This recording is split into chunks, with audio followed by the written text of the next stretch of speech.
the combined force, especially if you're looking at the Indo-Pacific region, right? You mentioned cyber, for example, and also space, where the disruptions are going to come from. We need to be sure, I would think, that our allies are able to maintain cyber, and not just allies and partners, but also commercial partners that we're going to be relying on, especially when it comes to logistics in a contested environment. What are you doing there? And expand with your discussion to the combined. Yes, ma'am. So certainly from the combined point of view, we see the ability for us to fight together, to be integrated as being the key. It's something we bring that China won't have.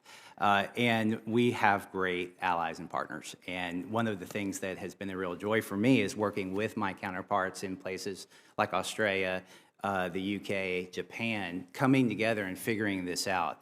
I will tell you, one of the things I've noticed recently is how serious Japan is about its defense. Yes. I think there's a major change there. It's positive change for us. And we have always had a very close relationship with the Japanese Self-Defense Forces, but now it is just going to that next level. Very happy about that. And that allows us to plan together, and it allows us to understand how they're going to fight and how we could communicate with them, command and control, in a way that's fully integrated so that we're truly a team. To get after the commercial side, that's a tough challenge. And as you know, a lot of the computer systems that we have in our industrial base are unclassified, and they may or may not be updated with the best software and things like that. So as we look across that vulnerability, we see that there's key gaps we have to close, and we are working with the companies to close those. But also, we know there's more to be done, and it's not just a military effort; it's a whole of nation effort. And we know that that China's going to test us in this area. Yeah. I think we need to get ready for it. And I believe that people are waking up to the seriousness of that threat, and they're asking for help.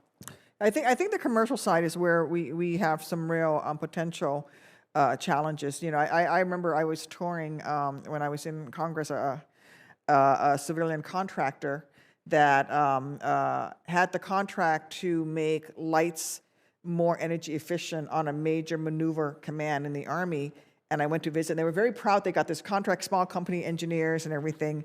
And they're like, look, let me show you how I can turn the lights on and off at this major maneuver command in Texas. And they were showing me how they were lowering on this laptop. And I said, is that a secure laptop? Because we just walked into this room and it was just left sitting there. They're like, oh, no, our chief engineer has a TSSCI, so it's okay. I'm like, but the laptop is sitting there, and they're very proudly showing me how they could dim the lights and brighten the lights to save energy. I say, but do you understand the implications of what you're talking? They just care about energy efficiency. So there are, I think, the commercial sectors where we're going to have some real challenges. And I also think, on top of that, you could also address, you talk about Japan and UK and Australia, but there are other nations we have to deal with that may not be quite there. Indonesia, Philippines, Thailand. I think that part of cyber is equally important to bring those friends and allies along.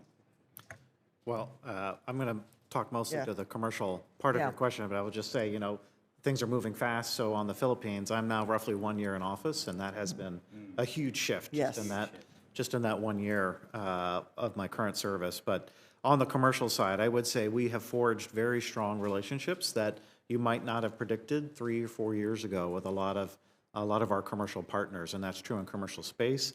It's very much true in commercial networking and advanced compute capabilities, including folks helping us substantially to field robust, secure, cloud-based networking capabilities, which will enable us to do the kinds of things you're talking about, but securely, for those kinds of critical capabilities, of which we have many.